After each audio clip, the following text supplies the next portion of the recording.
Bismillahirrahmanirrahim. Assalamualaikum warahmatullahi wabarakatuh.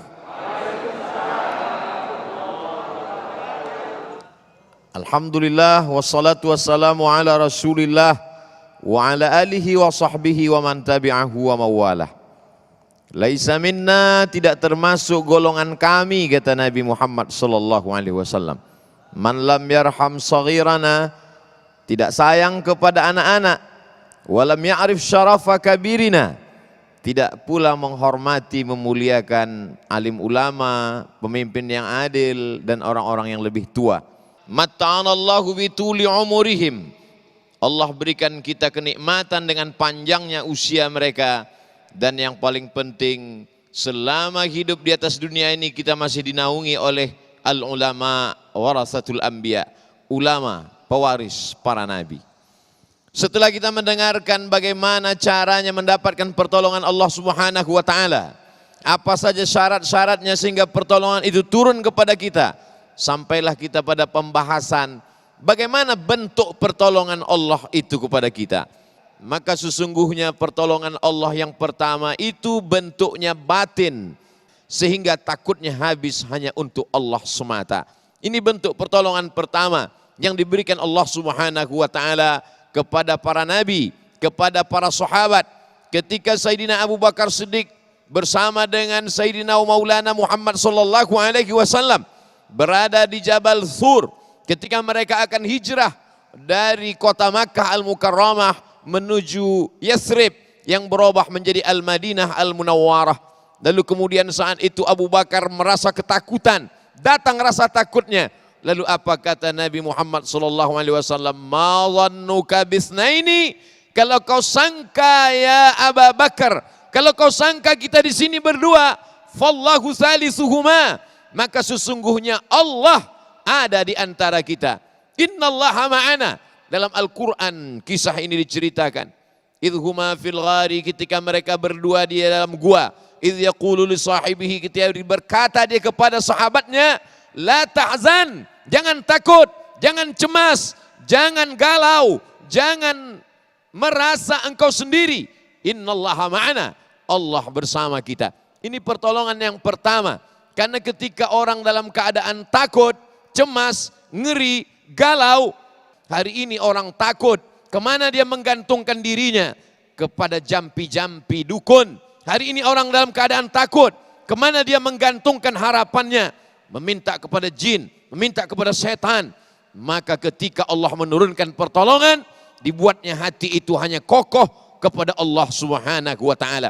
Tidak ada satupun yang bisa menggoyahkannya, karena Allah yang sudah menolong dia.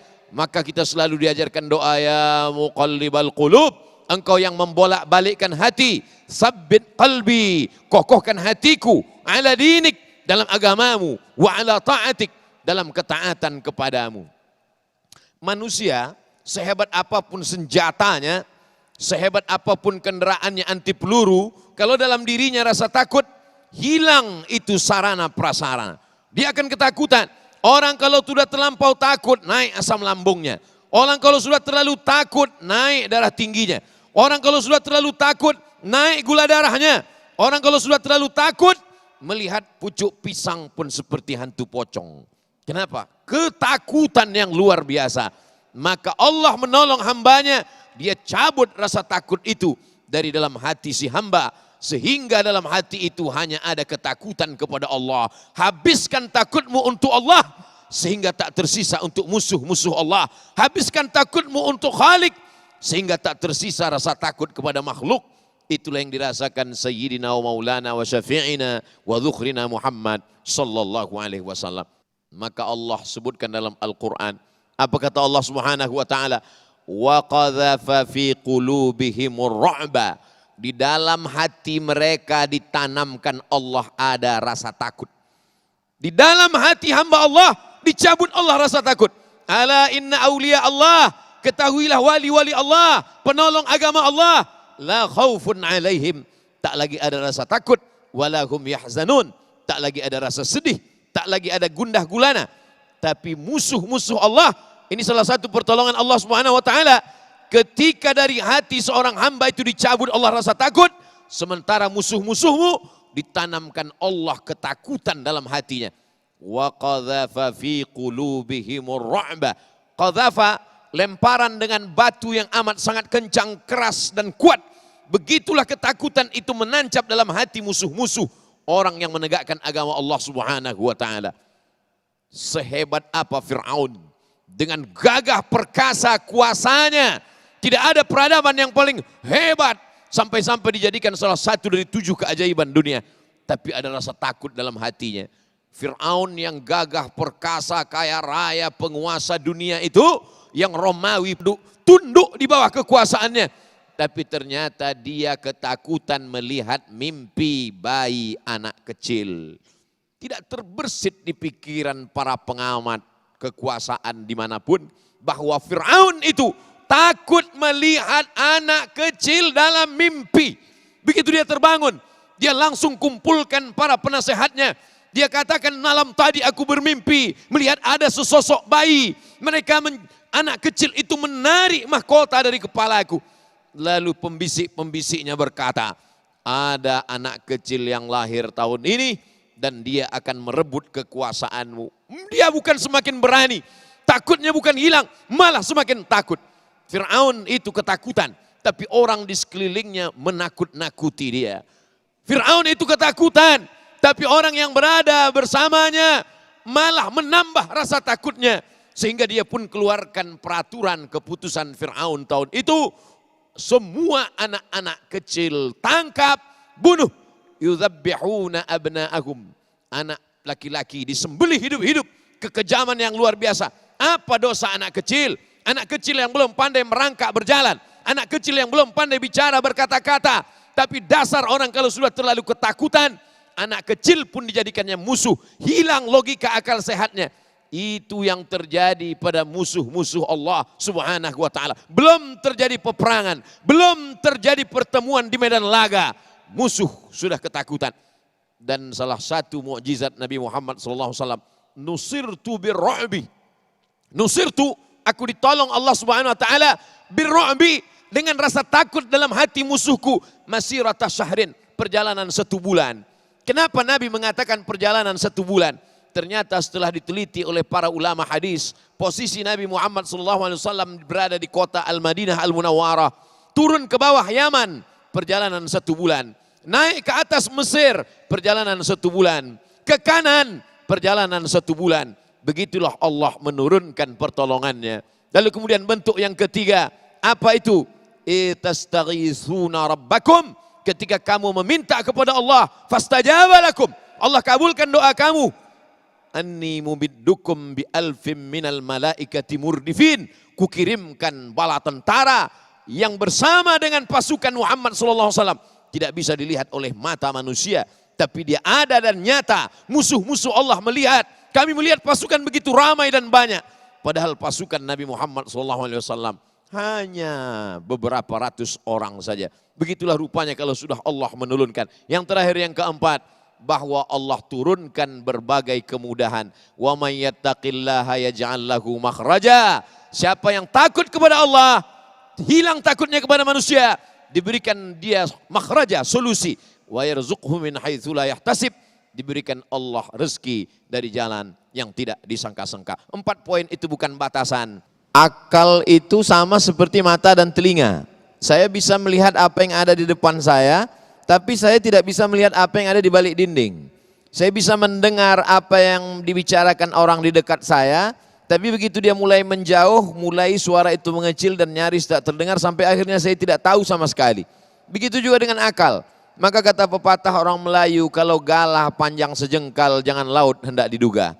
Galah artinya bambu yang dipakai untuk menjolok buah. Kalau panjangnya cuma sejengkal, jangan kau pakai dia untuk mengukur laut yang begitu dalam dan gelap. Oleh sebab itu, karena akal ini terbatas, karena mata terbatas, karena telinga terbatas, dikirimlah salah satu dari hamba yang dicintai Allah, layak dia menerima wahyu untuk menghilangkan keterbatasan manusia. Itulah dia Sayyidina wa Maulana Muhammad sallallahu alaihi wasallam.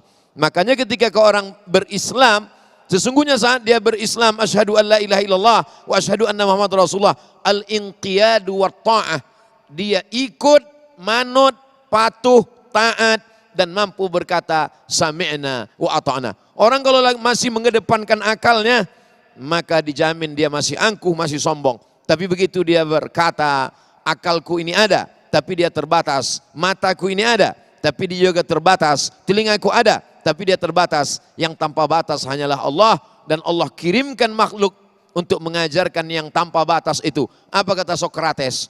Orang perlu merenung 500 tahun untuk berpikir tentang Tuhan. Kita tidak punya cukup waktu untuk panjang. Allah Maha Kasih Maha Sayang.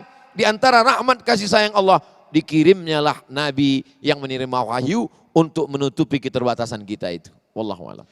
Allah mau ajarkan kita seimbang antara kemampuan usaha ikhtiar manusia dengan pertolongan Allah Subhanahu wa taala. Manusia yang tidak berdoa, manusia yang angkuh, yang sombong. Sedangkan Nabi Muhammad SAW yang dijamin oleh Allah, wala saufa yu'tika rabbuka fatarda, tapi dia tetap berdoa pada malam perang Badar, malam Jumat, tahun kedua 17 Ramadan, dia angkat kedua tangannya sampai subuh. Ketika jatuh sorban yang ada di pundaknya, dinaikkan oleh Sayyidina Abu Bakar Siddiq, dia tetap berdoa. Hasbuka ya Rasulullah, kata Abu Bakar Siddiq, dia tetap berdoa. Dan pertolongan itu datang kadang bukan karena usaha itu, tapi lebih daripada itu. Larilah Hajar ke atas bukit Safa, lari ke atas bukit Marwah. Dia tidak menemukan air, tapi justru air itu datang bukan dari tapak kaki Hajar. Air itu justru datang dari tumit anak kecil yang belum pandai berjalan sama sekali, dari tumit Ismail. Berapa banyak pertolongan Allah Subhanahu wa taala lebih dari yang diperkirakan manusia. Maka gantungkanlah harapan kepada Allah, tapi dengan syarat ikhtiar dulu. Aku lepaskan ontaku ini, lalu aku masuk ke masjid, atau aku tambatkan dulu ke pohon kayu. Kata Nabi, iqilha wa tawakkal. Tambatkan dulu, setelah itu barulah engkau bertawakal kepada Allah. Fa idza azamta, kalau kau sudah bertekad, kalau sudah berusaha, gunakan potensi dirimu, pakai akalmu, pakai pikiranmu, pakai anggota tubuhmu, fatawakkal 'ala Allah. Bertawakallah kepada Allah. Allah akan berikan min haitsu la yahtasib, di luar dari ekspektasi, jauh dari yang kau perkirakan. Wallahu a'lam. Astaghfirullahalazim, astaghfirullahalazim, astaghfirullahalazim. Alladzi la ilaha illa huwal hayyul qayyum wa atubu ilaih. A'udzu billahi minasyaitonir rajim. Bismillahirrahmanirrahim. Alhamdulillahi rabbil alamin, wassalatu wassalamu ala asyrafil anbiya'i wal mursalin sayyidina wa maulana Muhammadin wa ala alihi wa sahbihi ajma'in. Rabbana alaika tawakkalna, kepada engkau kami bertawakal ya Allah. Wa ilaika anabna, kepada engkau kami berserah diri ya Allah. Wa ilaikal masir, kepada engkau kami semua akan kembali ya Allah. La tada' lana fi maqamina hadha wa fi sa'atina hadhihi dhanban illa ghafartah. Pada saat waktu yang mulia ini maka ampunkanlah kami dari segala dosa-dosa. Wala aiban illa satartah, tutuplah segala aib, cacat, kekurangan diri kami di hadapan manusia, di hadapanmu nanti ya Allah. Wala musafiran illa wasaltah, saudara kami yang musafir dalam perjalanan kebaikan, sampaikanlah ke tujuannya dengan selamat ya Allah.